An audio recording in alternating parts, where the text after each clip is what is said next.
The air on the 21st floor of the Nexus Innovations Tower was supposed to be different.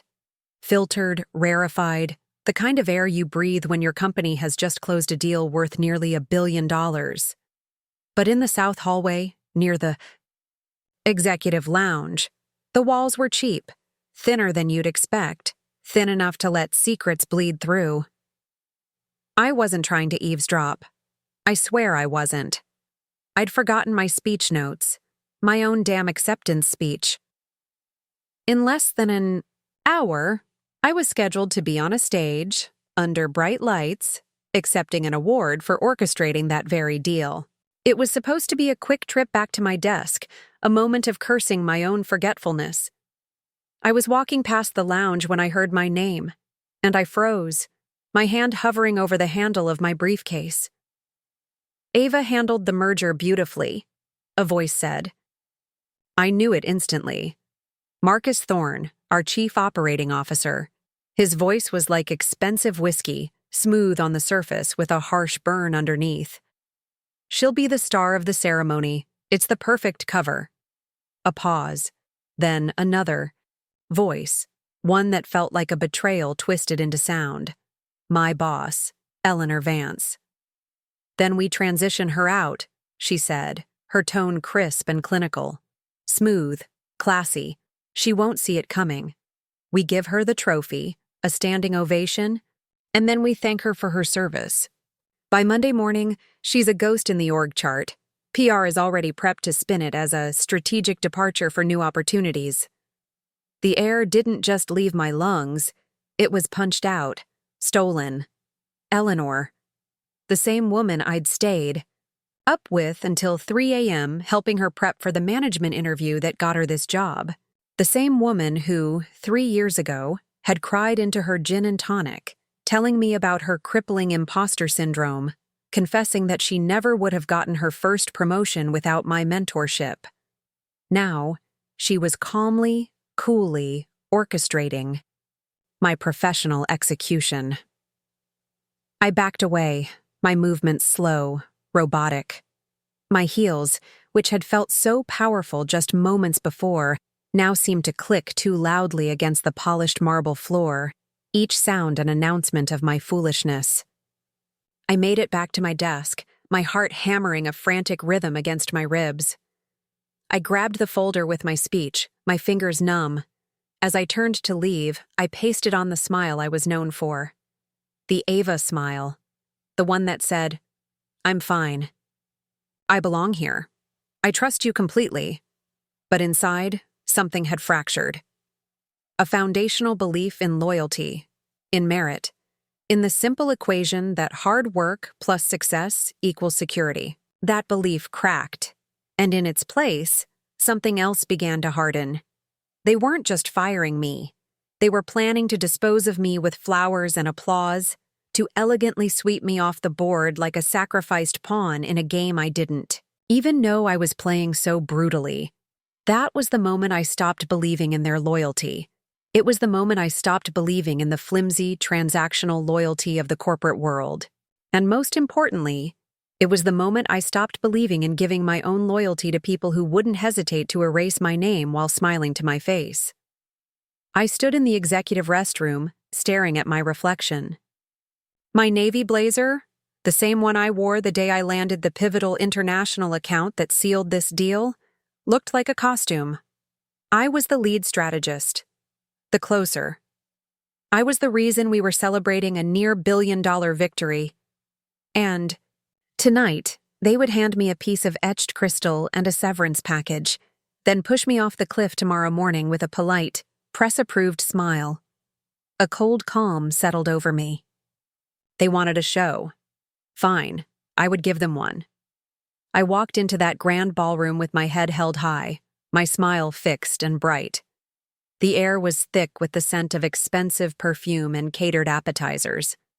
I saw Marcus schmoozing with some board members, his laugh a little too loud. Eleanor glided through the crowd, a vision in emerald green satin, touching elbows and offering air kisses. They both saw me and waved, their faces masks of proud mentorship. When my name was called, the applause felt distant, like hearing a storm from underwater. I walked onto the stage, the heat of the spotlights a physical weight. Flashbulbs popped, brief, blinding bursts of light. Marcus handed me the heavy crystal award, his hand gripping my arm a little too tightly. "We are so proud of you, Ava," he whispered, his breath smelling of mint and deceit. Eleanor gave me a tight-lipped smile that was all teeth and no warmth. It didn't reach her eyes. Her eyes were already looking past me, to a future where I no longer existed. I smiled wider, a brilliant, dazzling smile that felt like it might crack my face. Then, I leaned into the microphone, the cool metal a grounding presence. "Thank you," I began, my voice steady and clear, carrying across the silent room. "Thank you to everyone at Nexus Innovations who believed in this project, who poured their nights and weekends into making this vision a reality." I paused, letting my gaze sweep over the crowd, landing for a brief moment on my own team members, some of whom were genuinely beaming. I am so deeply honored to have led this incredible effort. I wish the company nothing but continued success in everything that comes next. It was subtle. It was polished. It was completely untraceable unless you were one of the two people in the room who knew the truth. I saw a flicker of relief in Eleanor's eyes. Marcus's shoulders relaxed a fraction. They thought I didn't know. They thought I was the same naive, loyal workhorse who believed in the fairy tale of corporate meritocracy. They were wrong. I did know. And as the lights in the ballroom dimmed and the wilting flowers were cleared from the tables, they had no idea that their carefully constructed world was about to crash. They thought the game was over, but for me, it had just begun. Because I had stopped believing in their rules, and that, as they were about to find out, changed everything. The next morning, the office was vibrating. It wasn't the usual hum of productivity, the clatter of keyboards, and the low murmur of conference calls. It was a different kind of energy, a tense, brittle silence, the kind that hangs in the air just before a lightning strike. People walked faster, their eyes glued to their screens or the floor, avoiding the small talk that normally filled the spaces by the coffee machine. I arrived at my usual time, 7:30 a.m. sharp. I had braced myself for the awkward glances, the performative civility, the quiet ostracization that was sure to come. What I hadn't braced for was the call that came through at 9:08 a.m. The deal. The $950 million merger with Swanta, our biggest partner to date, was confirmed, finalized, signed. But there was one condition, a single, non-negotiable stipulation that hadn't been written in the dense pages of legal jargon, but had been delivered bluntly and unequivocally by their CEO during the final confirmation call. The project, from this point forward, must be led exclusively by Ava Sterling. Otherwise, the agreement is void. I wasn't in the room for the call. I heard the story 30 minutes later, pieced together from the frantic, whispered conversation between Eleanor's assistant and another colleague just outside the glass walls of the main conference room. The words echoed in my mind, stark and stunning. Only me. It was a victory so absolute, so profound, it should have felt like a triumph. I should have been celebrating, popping the metaphorical champagne. Instead, a strange, cold dread began to creep in. When Eleanor finally emerged from the meeting, her face was a pale, flat mask. Marcus trailed behind her, his jaw so tight I thought it might crack. His eyes narrowed into suspicious slits. They didn't say a word to me. No congratulations, no handshake. Not even a grudging nod of acknowledgement. Nothing. In that moment, I understood. I wasn't their star player anymore. I was radioactive. I had become too visible, too critical, too central to the one thing that mattered more than anything, their own power. That afternoon, an internal memo was circulated, announcing the finalization of the Swanta partnership. It was a masterpiece of corporate doublespeak. Phrases like executive team alignment and synergistic organizational excellence were repeated like a holy mantra. My name was not mentioned, not once. By 3 p.m., the picture was crystal clear. I had become a liability. Not because I had failed, but because I had succeeded too spectacularly. Because a billion-dollar company had just looked my bosses in the eye and told them, in no uncertain terms, that they trusted me more than they trusted them. Eleanor avoided me for the rest of the day. If our paths crossed in the hallway, her gaze would dart away, as if looking at me was a painful reminder of her own diminished authority. Marcus stood in his glass-walled office, watching me. Not moving, just watching, like a predator studying its prey, trying to figure out its weaknesses. The subtle warfare began. The looks, the silences, the creeping reassignments at the edges of my project. Meetings were scheduled without me. Clients I had personally cultivated were now being contacted through other channels. They couldn't remove me from the project. Not officially. But they could build a cage around me, isolating me one bar at a time. I sat in my office as the sun dipped below the skyline, casting long, menacing shadows across my desk. I thought about all the times I'd been told that success was a shield. Just work hard enough, deliver enough, sacrifice enough, and you'll be indispensable. You'll be safe. It was the biggest lie of all. In a place like this, success didn't shield you. It painted a target on your back. It turned you into something the system couldn't control. And I knew, with a certainty that settled deep in my gut, that their next move wouldn't be about performance or profits. It would be about power. And they were already planning it. That night, I didn't go straight home. I drove past my apartment building and pulled into the parking lot of a small 24-hour diner, the kind with a flickering neon sign that cast a lonely glow on the wet pavement. I just sat in the car, my hands gripping the steering wheel, staring out at nothing. I was done being blindsided. I was done reacting. If they were going to try and write me off, to erase me from the story I had authored, I needed to be ready. Not with an updated resume and a polished LinkedIn profile, but with something real. Something they couldn't bury in a boardroom memo, or explain away with corporate spin. That's when I remembered it. The old laptop tucked away in the back of my closet, a relic from a past life. It ran hot. The keys were sticky from a long-forgotten coffee spill, and a thin green line of dead pixels bisected the screen. But it had one crucial feature. It had never, ever been connected to the Nexus Innovations network. It was a ghost. It was invisible. It was safe. By midnight, I had it booted up. The old machine whirred to life, a faint smell of dust and ozone filling my small apartment. And on that screen, under the dim light of my desk lamp, Praxis was born. Praxis wasn't just a side project or a backup plan. It was my own private ecosystem, a cleaner, more efficient, and fundamentally more ethical version of the predictive architecture I had spent years building for Nexus. But this time, it was all mine. No corporate filters, no bureaucratic gatekeepers, no one else to take the credit. I started by recreating the foundations from scratch. My original predictive modeling algorithms, the multi-layered security protocols, the resource balancing engine that had quietly saved the company millions in server costs over the years. And then, I did something I had never been allowed to do at Nexus. I built a hidden, immutable audit trail.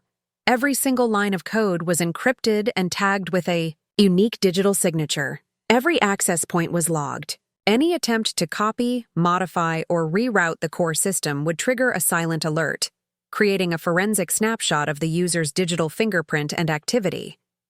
Praxis was more than a platform. It was a truth engine. And it was a trap. The bait was my own brilliance, the very thing they coveted and resented in equal measure. By Friday, the first move was made.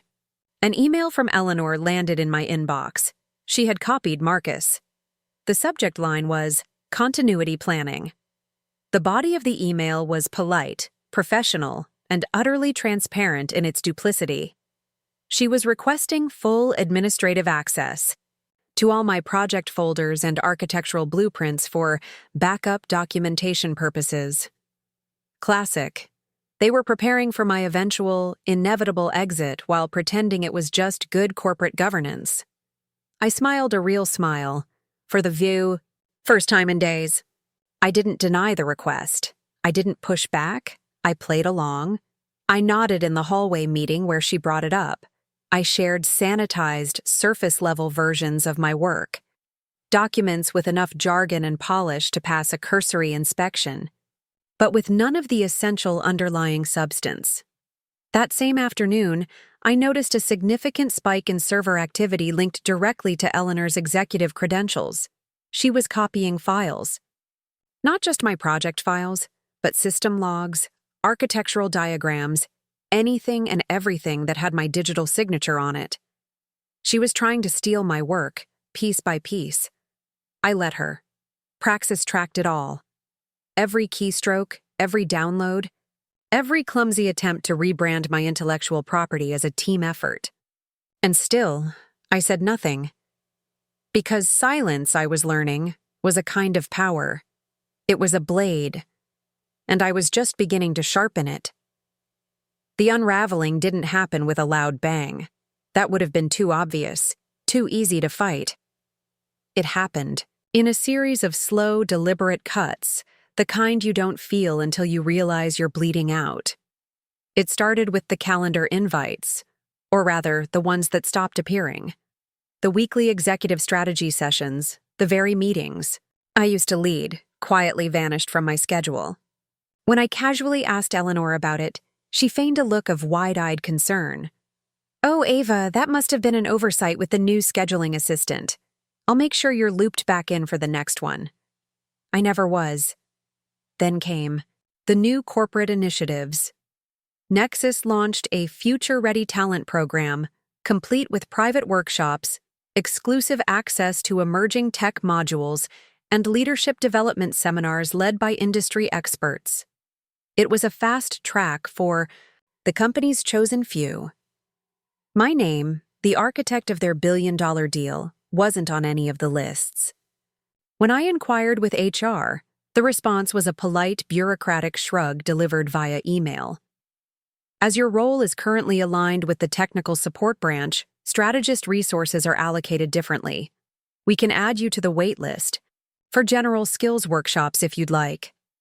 Just like that, I had been recategorized. A new label to justify the exclusion.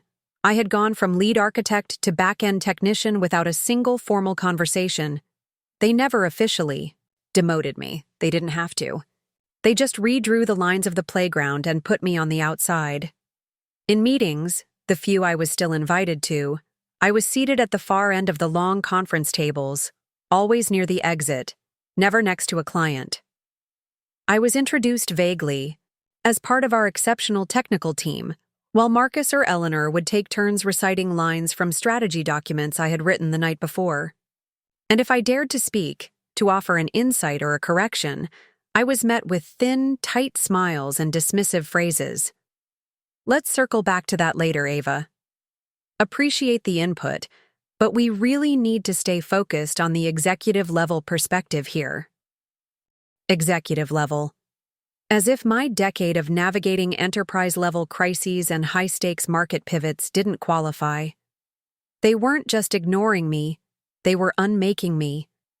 Every decision, every exclusion, was a deliberate chip at my visibility, my credibility, my relevance.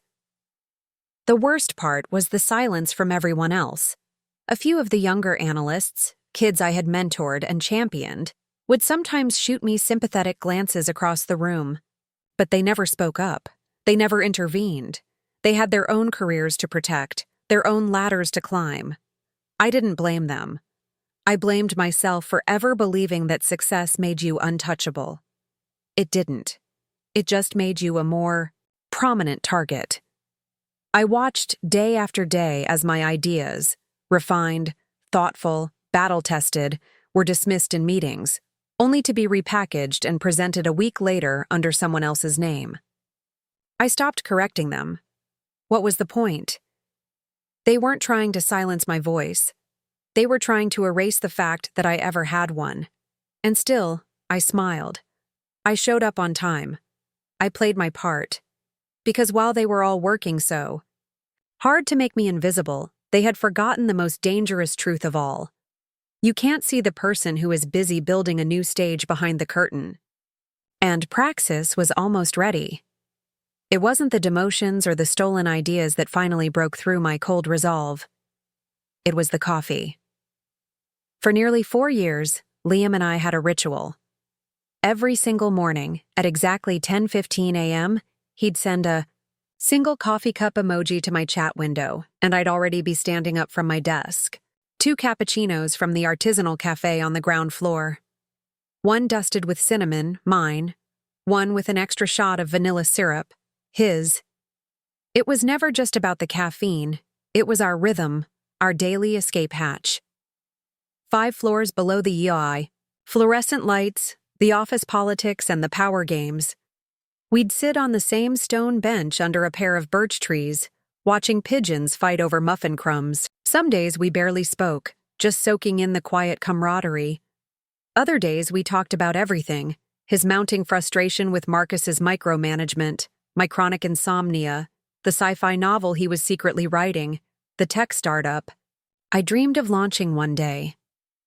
When my mother was in the hospital last year, Liam was the only person at work who didn't offer empty platitudes or ask if my projects were still on track. He just handed me my cinnamon cappuccino and said, "It's okay not to pretend today." It was enough. But on Thursday, Liam didn't show. At 10:15, no emoji appeared. I thought he was just stuck on a client call. I waited 10 minutes, then 15. Finally, I went downstairs alone. I bought both cappuccinos out of habit and stood under our birch trees, the bench half empty in the morning sun. At 10:36, I texted him. Me. "Hey, you stuck in something? Got your usual." No response. At 11:02, my phone screen lit up. Liam. "I'm sorry, I can't. Not today. Probably not for a while." I felt it instantly. That hollow, sinking feeling that settles somewhere between your chest and your throat. I stared at the message, rereading the stark words 3 times before my thumbs would work. Me. "Everything okay?" The 3 dots appeared, then vanished, then appeared again. Finally, the reply came. Liam. "It's not personal, Ava, but I need to stay clear. I can't be seen as taking sides." Sides. The word hit me with the force of a physical blow. It wasn't just a message. It was a border being drawn in real time. Liam, my anchor, my one trusted person in this entire building, was telling me that proximity to me had become a liability, that my friendship was now a risk he wasn't willing to take. I didn't reply. What was there to say? Thanks for the honesty? I get it. See you around? Each option felt more pathetic than the last. Instead, I carefully placed his still warm, too sweet coffee on the stone ledge of our bench. I watched the foam on my own cappuccino swirl for a moment, the cinnamon pattern dissolving into the milk. Then I turned and walked away. The office felt different when I returned. Sharper, colder. It was as if everyone could sense the final thread of my connection to this place had just been severed. I passed Marcus in the hallway. He didn't even bother to acknowledge my existence. Eleanor brushed past me on her way into a conference room, laughing a little too loudly at something a junior executive said, her gaze skipping right over me as if I were a ghost. Back at my desk, someone had left a printout of the seating chart for next week's leadership summit. My name wasn't on it. No coffee, no invitation, no explanation, just an empty, eloquent silence. I opened my laptop and stared at the screen. My inbox was a ghost town, populated only by automated system notifications and a few irrelevant mass reply emails. The team I had built and led was already being rerouted through a junior manager who, just last week, had asked me how to access the shared server drives, and Liam was gone. I wasn't angry, not yet. The emotion that washed over me was worse. It was a stark, chilling understanding. Fear doesn't just corrode loyalty, it rewires memory. It makes good people rewrite their own history to protect their future. Liam wasn't the first person to step back from me, but he was the last one close enough to leave a wound. The realization settled in with the finality of a puzzle piece locking into place. I was alone, not in a metaphorical, woe is me kind of way. I was strategically, completely, and utterly alone. No allies, no backup, no safety net. In the cold calculus of corporate survival, I was the threat they all needed to neutralize. They didn't just want to fire me anymore.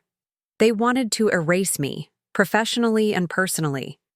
But as they spent the past weeks working to isolate me, to build a wall around me, they had made a fatal miscalculation. They assumed I was still inside the wall with them. They never imagined that I had been using that time to build something far more powerful than proximity or friendship. Praxis was fully operational. It was tested, untethered, and invisible. And now, with absolutely nothing left to lose, I could finally do the one thing they never ever saw coming. I could act. The email arrived at 3:14 p.m. on a Friday afternoon. I was halfway through updating the data integrity firewall for Praxis when the notification blinked at the corner of my screen. Subject: follow-up documentation from Jenna Henderson, HR Operations Jenna. Sweet, nervous Jenna, still too new to the corporate world to have mastered the art of lying convincingly. I clicked open the email, expecting some benign HR form or another vaguely worded process alignment memo. It wasn't. It was a single PDF attachment. The title was simple, sterile, and devastating. Separation, Summary, Sterling, Ava. PDFI didn't move. I just sat there, my index finger resting on the trackpad, my eyes locked on the document icon as if it were a venomous snake poised to strike. With a slow, deliberate motion, I double-clicked. The file opened. The familiar Nexus Innovations header, my full name, and a date. The date was from 2 weeks ago. 3 full days before the award ceremony, I read the first sentence once, then again, the words burning themselves into my memory. As part of Nexus Innovations' ongoing strategic restructuring efforts, the position of lead strategist held by Ava Sterling will be formally dissolved, effective June 10th. Public recognition and award ceremony participation will proceed as scheduled to ensure brand cohesion and a positive public narrative. Brand cohesion. A positive public narrative. I exhaled, a long, slow breath that did nothing to calm the glacial stillness spreading through my veins. It wasn't just a dismissal. It was premeditated theater. They hadn't just planned to fire me. They had choreographed it, scheduled it, and dressed it up in applause and champagne. They knew they were discarding me before they handed me that heavy glass trophy, before they sent out the glowing press release, before Marcus whispered, "Congratulations," in my ear with that fake warmth that I now understood as pure, chilling calculation. Jenna had sent it by mistake. She probably meant to attach a benefits summary or some other generic document with a similar file name. She hadn't written this. She was just the messenger, an unwitting pawn in their game. And in that moment, the last vestiges of my anger evaporated. It was replaced by something colder, sharper. A focus so clean and pure it bordered on serenity. They wanted to dissolve me like a line item on a spreadsheet. They wanted the public to see a graceful exit, while they buried the ugly truth in sanitized corporate footnotes. But now, I had proof. A time-stamped, officially headed, premeditated execution order for my career. And they had delivered it to me, themselves. I archived the email. I saved the PDF to Praxis's most heavily encrypted storage vault. Then, without missing a beat, I returned to my work, my fingers flying across the keyboard with a newfound purpose. This wasn't the beginning of the end. This was the start of the final phase. This was the trigger I had been waiting for. They thought this was about reputation and titles, about keeping the machinery of Nexus running smoothly. But they had forgotten who designed the machine in the first place. And soon, very soon, they were going to remember.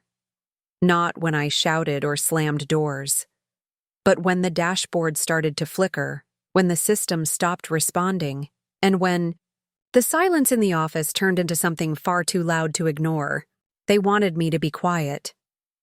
They were about to get their wish, but not in the way they ever imagined.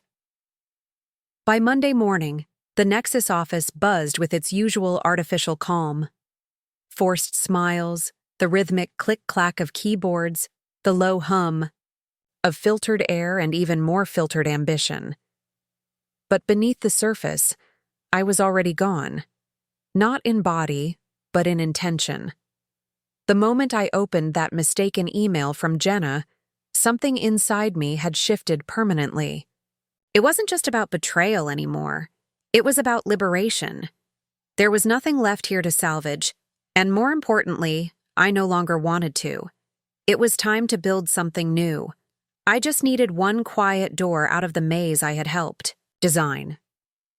That door had a name: David Chen. We hadn't spoken in over a year, back when I was still pretending Nexus was my future. David had been one of our most progressive and brilliant clients, the COO of a mid-sized logistics firm. I had helped his company completely overhaul their forecasting algorithms, delivering the project in half the time his board had expected. We clicked instantly. We spoke the same language, operated at the same tempo, and shared the same restless hunger for building things better. 2 months ago, I'd heard through the grapevine that he had left his old job to launch something new: Axiom Consulting, a lean, agile firm built on the radical principles of transparency and genuine innovation. They were small, but growing at a terrifying pace, already rumored to be in talks for 3 Fortune 500 contracts.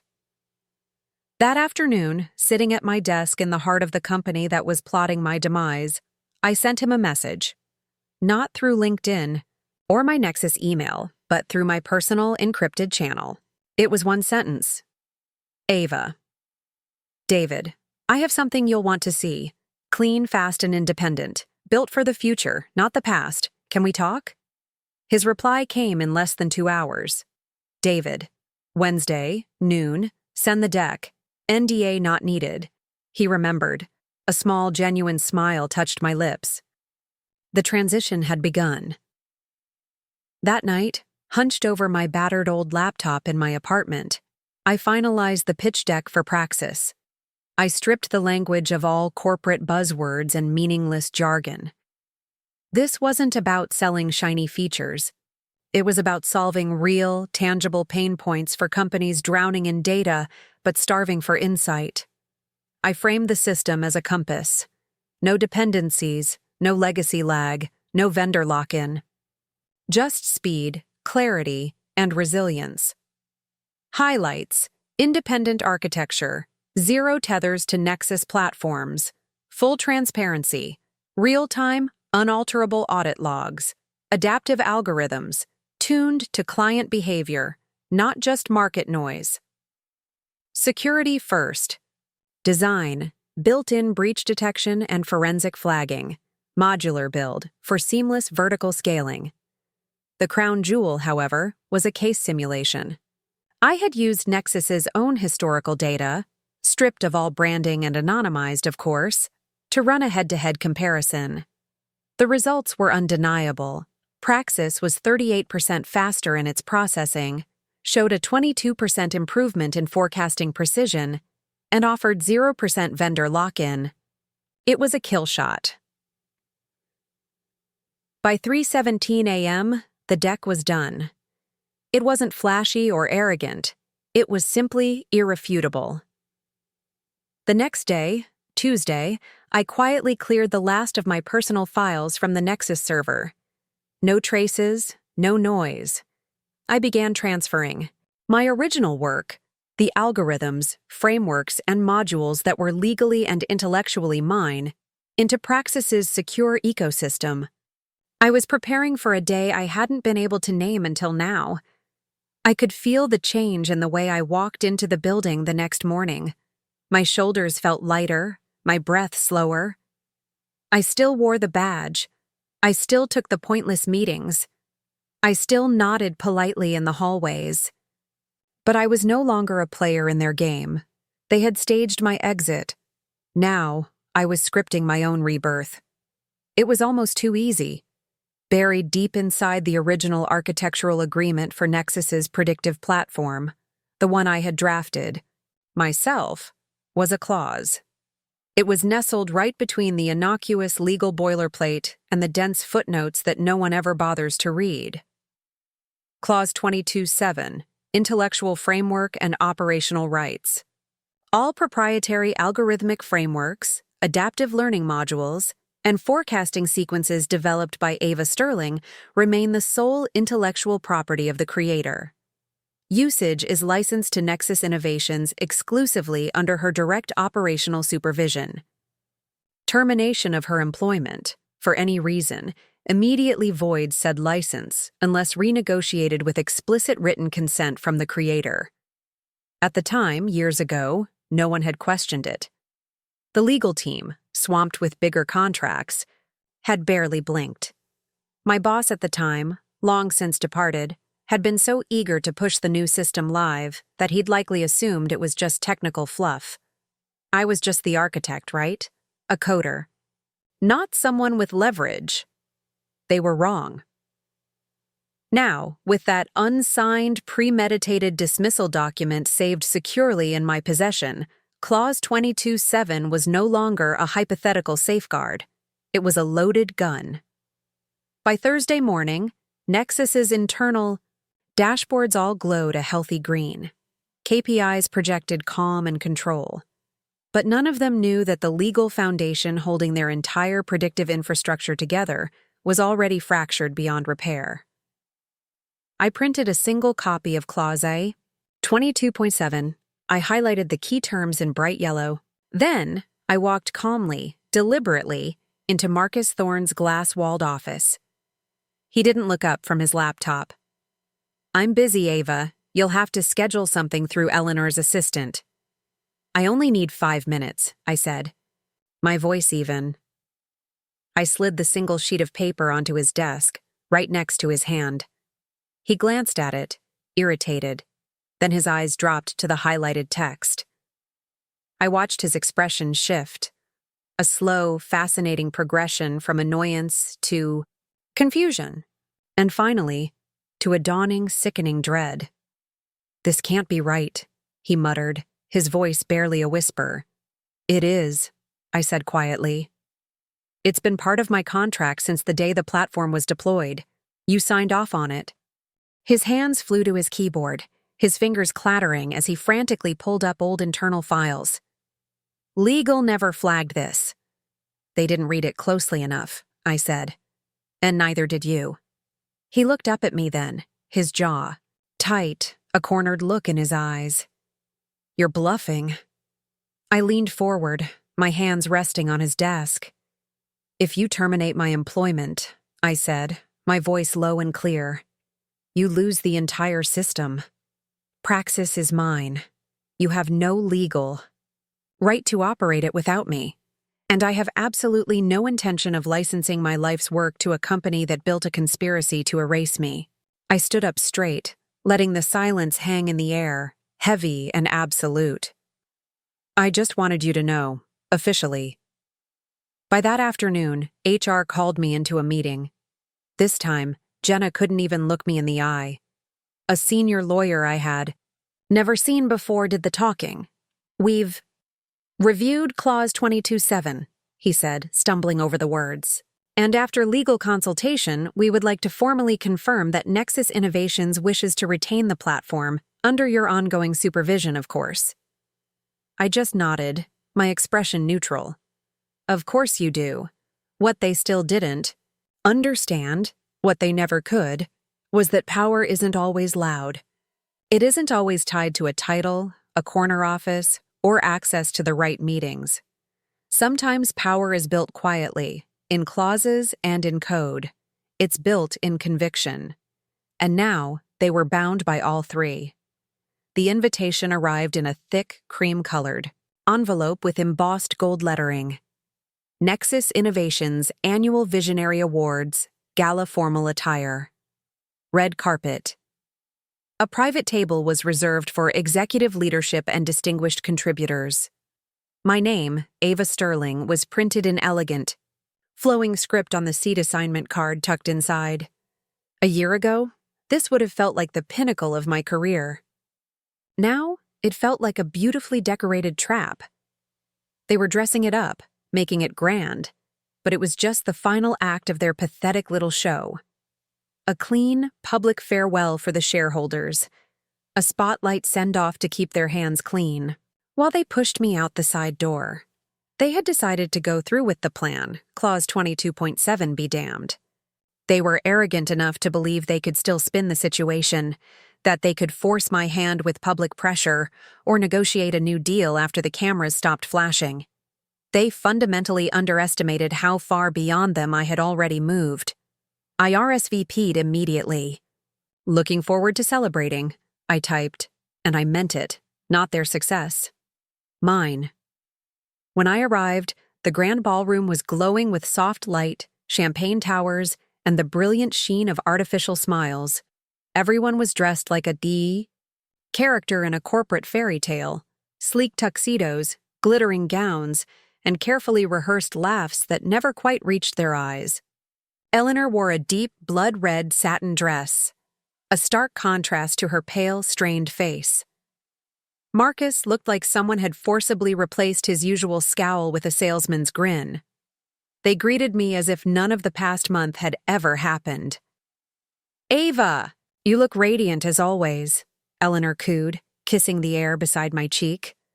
"We are all so incredibly proud of what you've accomplished," Marcus said, pressing a hand against the small of my back, guiding me forward. The gesture, meant to seem supportive, felt like a shove. I smiled back, a perfect polished mirror of their own insincerity. Just before I reached the green room where the award nominees waited, a junior HR representative I didn't even know intercepted me. She slipped a thick, heavy envelope into my hand. "Per protocol," she whispered, her eyes darting around nervously. "Please review this before your segment." I didn't need to open it. I already knew what it was. Inside were my dismissal papers, signed, dated, and effective immediately following the ceremony. A controlled execution, masked as a celebration. 20 minutes later, I stepped onto the stage. The spotlights felt soft and golden, the applause echoing through the high-ceilinged room. The host's voice boomed, rich and theatrical. And this year's Visionary Award goes to the architect behind our most successful and transformative initiative to date. The brilliant, the unstoppable, Ava Sterling. People stood. They clapped. A photographer's flash captured my expression for posterity, composed, gracious, powerful. I took the microphone. I gave the speech I had rehearsed, not in a mirror, but in silence, walking the city streets late at night when the weight of it all kept me from sleeping. I thanked the team. I praised the spirit of innovation. I spoke of a bright and limitless future with such hopeful precision that even I almost believed the illusion. But every sentence, every word, was a note in a goodbye song that only I could hear. I accepted the heavy crystal award with both hands. I smiled directly into the cameras. I let them see exactly what they wanted to see. A woman who was honored, humbled, and moved. But beneath the gloss, beneath the perfect lipstick and the carefully poised posture, I had already begun the final sequence. On the silent ride home, I didn't cry. I didn't shake with anger. I opened my laptop. Praxis was already live. Fully migrated, fully secured, fully independent. The access audit trail showed the first triggered response. The auto-detachment protocol had been activated the moment my termination was officially processed in the Nexus HR system. All Nexus platforms that relied on my intellectual framework were now in a passive, ghost-like mode.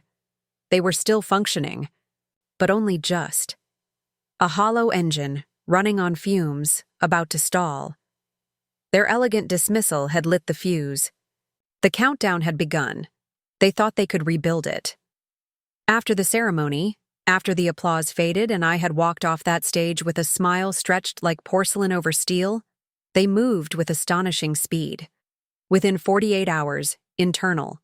Teams were reassigned. Marcus approved a 7-figure rapid replication initiative.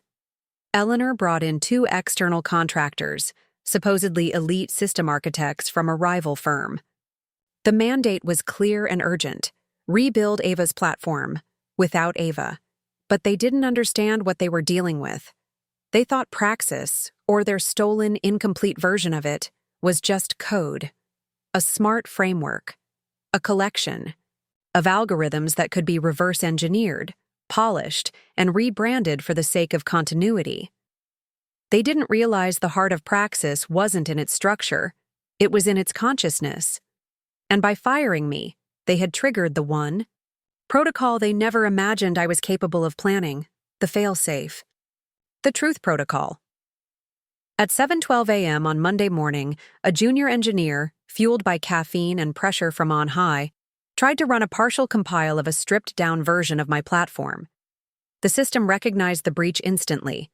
It didn't just register the code being accessed. It registered the intention behind it: unauthorized replication. Instead of fighting back, instead of crashing, Praxis simply executed a new script. It wasn't destructive or malicious. It was just truthful. One by one, firewalls unlocked. Encrypted files began to open.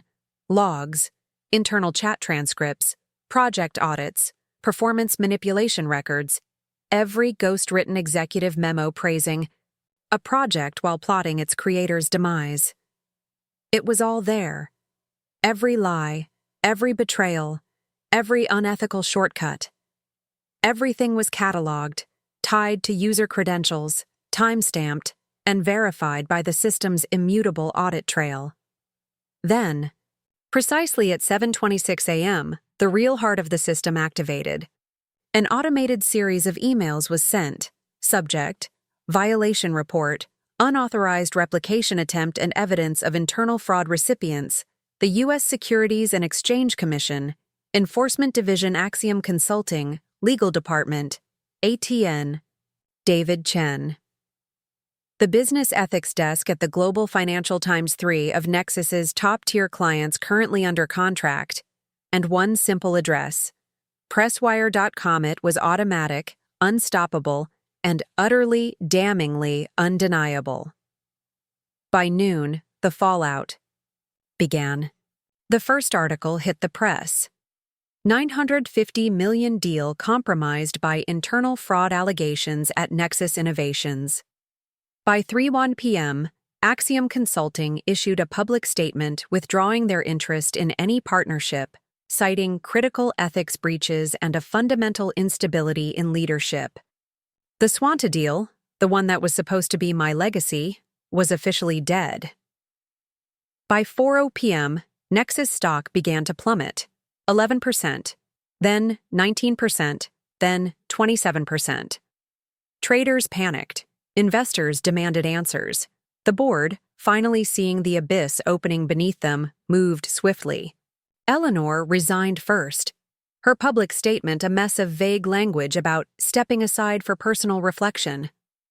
Marcus followed hours later, but not before a desperate, failed attempt to spin the narrative as a malicious attack by a disgruntled employee. It didn't work. The documents weren't anonymous hearsay. They were official Nexus records, exposed by their own systems. Nexus Innovations didn't fall because of sabotage. It fell because of exposure. By 9 p.m., the company's homepage had been replaced with a stark, temporary statement from their legal team. We are cooperating fully with all investigations and are taking immediate and decisive steps to address the serious issues that have been raised. And I watched it all unfold from the quiet of my living room, A cup of tea cooling on the table beside me. The soft, steady hum of Praxis's back-end server, running clean and bright on my monitor, was the only sound in the room. There was no feeling of revenge, no triumphant gloating. There was only the quiet satisfaction of the truth, delivered without emotion, without cruelty. This was never about punishment. It was about freedom. The next morning, my phone buzzed. It was a text from a number I had recently saved, David Chen. "We're ready when you are. Let's build something real." I smiled. A real smile, for the first time in what felt like a lifetime. The air in my apartment was quiet and still. And for the first time in years, I could finally breathe. Not because they were gone, but because I was finally, truly, beginning.